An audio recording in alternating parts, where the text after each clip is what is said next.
Okay, hey folks, continuing along, we're going to get into this thing called the Carnot Cycle and thermodynamic efficiency, which is largely an engineering type of thing. However, the Carnot Cycle proved to be incredibly useful for the formulation of the second law of thermodynamics, as well as what we know today as the absolute thermodynamic temperature scale, so the Kelvin scale. So this starts with this notion of entropy as a state function. And if you recall here, when we look at a state function, so just general state function dx, we know integrated from some initial to final state, that is going to be x final minus x initial, or delta x, and we only care about that final versus initial state. However, now when we consider the relationship of ds being that it is heat delivered at some temperature, which of course we know is a path function, heat, we have to look at this over a path integral. So in other words, we have to start at some initial state, make our way all the way around, and if we make our way back all the way around, we end up where we started, and thus we have proven that this is a state function, okay, in ds and a path function in q. So this is kind of like this arbitrary looking cycle. So Seti Carnot himself came up with a more realistic cycle that we use today in modern engineering. So let's consider the following PV diagram where we have various adiabats and isotherms labeled. And the cycle that we want to take now is from point A all the way around through B, C, D, and back to A. So that is going to be our more realistic pathway. So in going from A to B, okay, we're traveling down an isotherm. So we should recognize to get from A to B, that is going to be reversible isothermal expansion.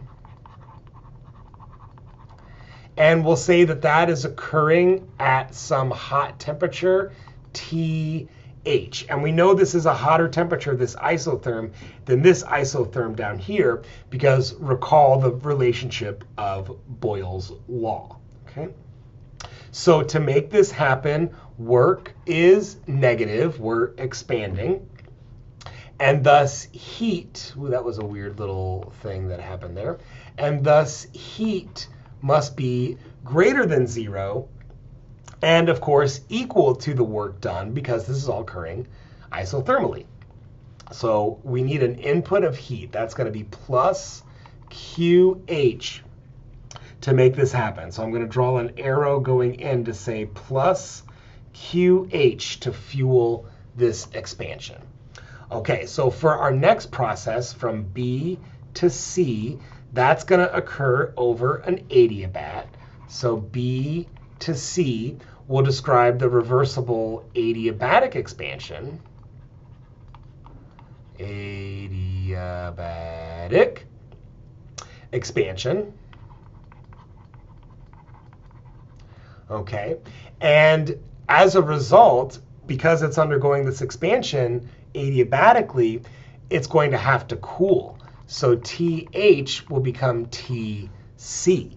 So, and I'll label that on this graph with different colors here. So this corresponds to some hot temperature.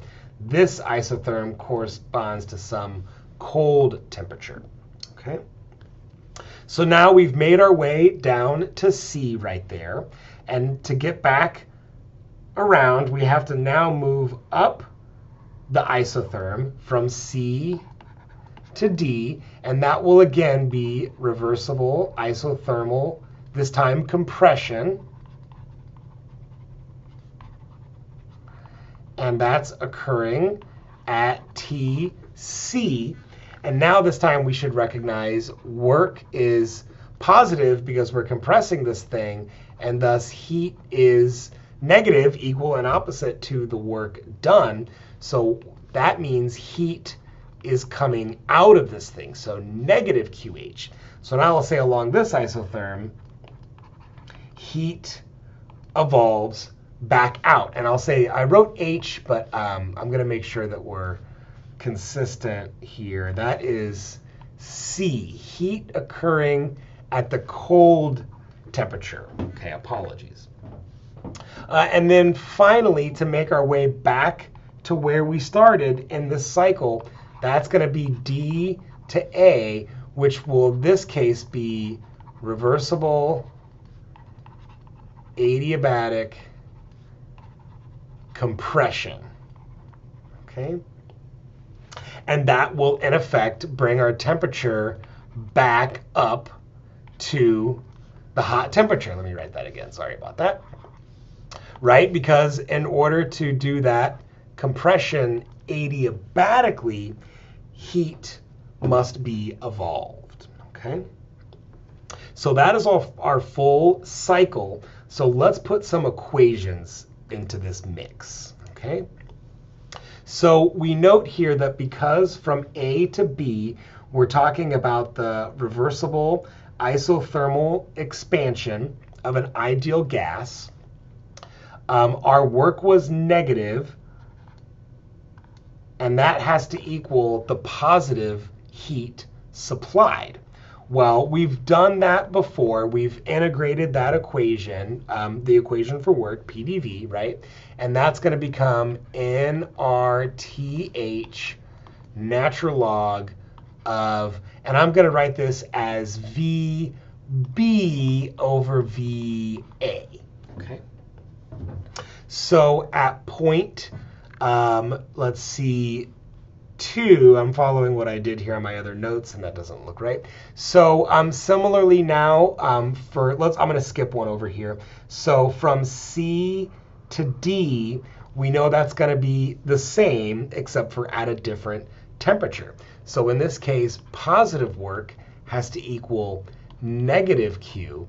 So in this case, we know that QC this time is negative nRTC natural log, and that's occurring from VD to VA.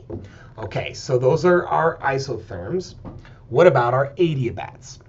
Well, we've got to use the adiabatic expansion equation that we came up with. So for number 2 now, that's going from B to C. Okay, so we have volume at B, so that's VB occurring at the hot temperature.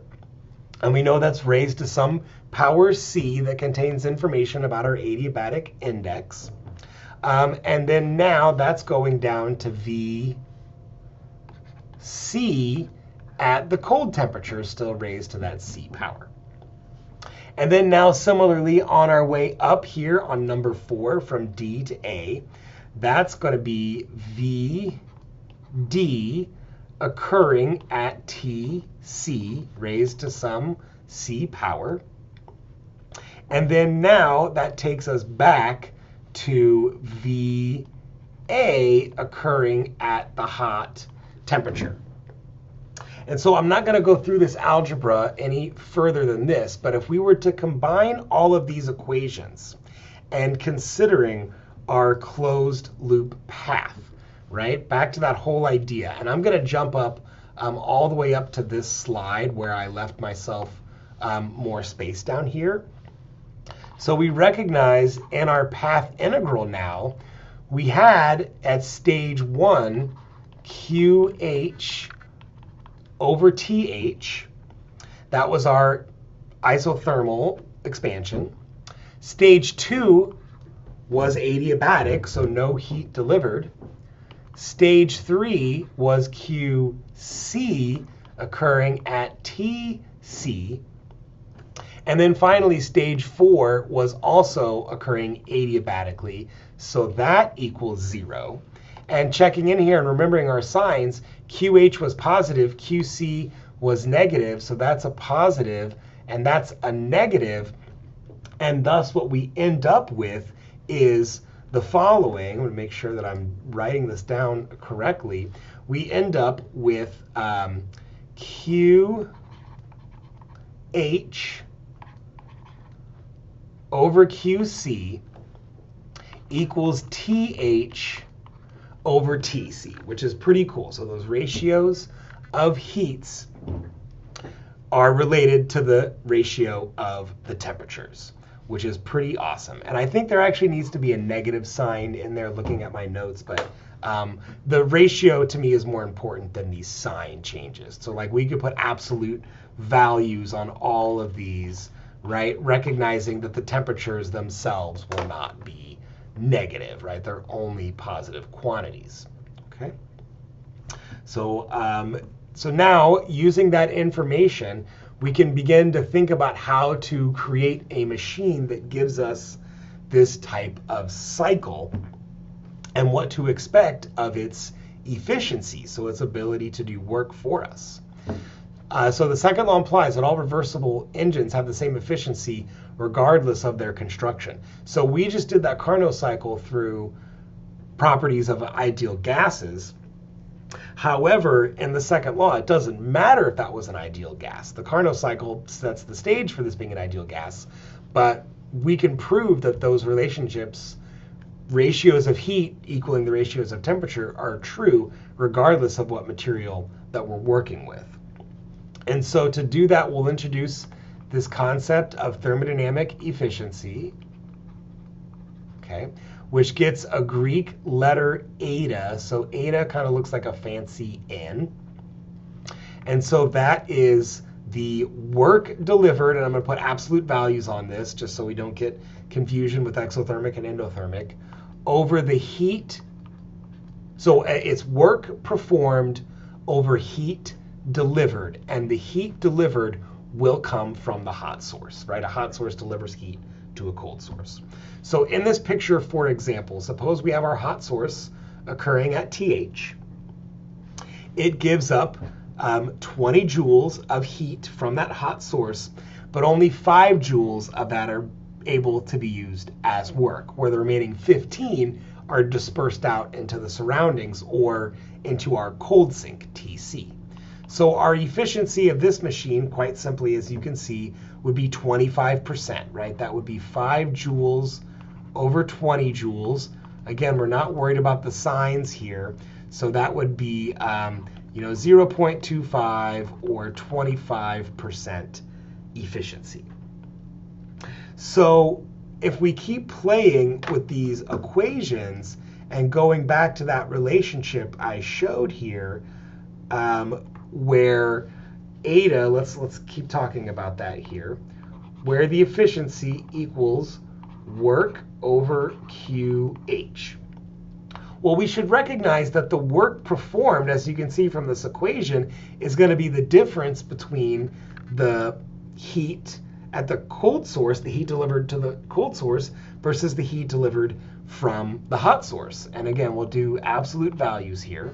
So that means my work is QH minus QC, right? So you can see the work was 5 joules, which is 20 minus 15, all over QH, okay? So if we do some algebraic rearrangement there, we get the following. That becomes 1 minus the ratio of QC over QH. And now recognizing that that ratio of QC to QH is the ratio of temperatures that we established from our full cycle, right? We can say now thermodynamic efficiency equals 1 minus TC over TH. And this is what gives us the thermodynamic efficiency scale. So rearranging this equation, we get the following. We could say TC, so doing some algebra here, equals 1 minus efficiency times TH. And this is our famous thermodynamic efficiency scale given to us by Kelvin. So for example, if we accept here, if we think about this for a minute, noting that thermodynamic efficiency can never be 100%. Okay, can never be 100% because of the second law of thermodynamics, right? Thermodynamic efficiency would say that we're giving all of our heat from the hot source and converting it all into work without this dispersal of heat, which can never be true based on the second law of thermodynamics. And so what that means now, if we think about this, because this can never be 100% or 1, that means we can never get to Tc equals absolute 0 Kelvin, right? The only way that we could get that to be 0 is if our thermodynamic efficiency were 1 or 100%. And that will never be true. So as we can try as we may to get to 0 Kelvin, but we will never get there because of the second law of thermodynamics. And now in this relationship, William Thomson, or Lord Kelvin, said, well, let's set the TH to this number 273.15 Kelvin, corresponding to, as you know, 0 degrees Celsius. Now, we don't use that number anymore to establish the absolute Kelvin scale. We actually use Boltzmann's constant to set the absolute Kelvin scale. But as you know, this is common in our calculations for conversions from Celsius to Kelvin because that equals 0 Celsius. So again, in this idea that Kelvin was playing with here, he said set this point to as our hot source, and as we start trying to extract heat out of that to do work, we recognize we'll never be able to get that to be 100% efficient, and thus we can never truly get to 0 Kelvin. Okay.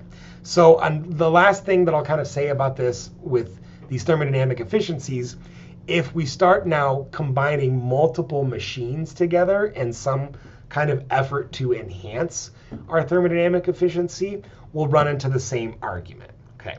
So for example, suppose we couple 2 engines together, and we suppose that A is more efficient.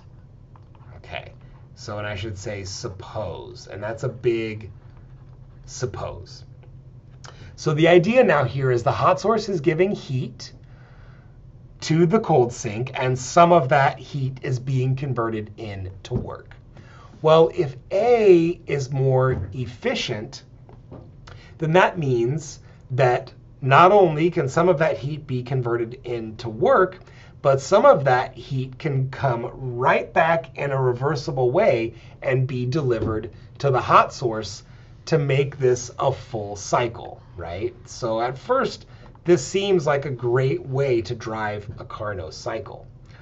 Well, in effect, by doing this, right? So if we extract the same amount of heat out of the cold sink as we delivered, right? So keep that in mind. The only way this works is if we suppose A is more efficient than B, and some work can be done, and the heat that is not done as work is full cycle put back into this hot reservoir. Well, in effect, it will look like the cold sink never existed, and thus it will look like we've done work from heat without any loss. So this would look 100% efficient, which we know can't be true. Can't be true. So what that means as far as this efficiency, when we start coupling machines together in this way, they can only operate at the same efficiency, because otherwise we would have violated the second law of thermodynamics. Okay.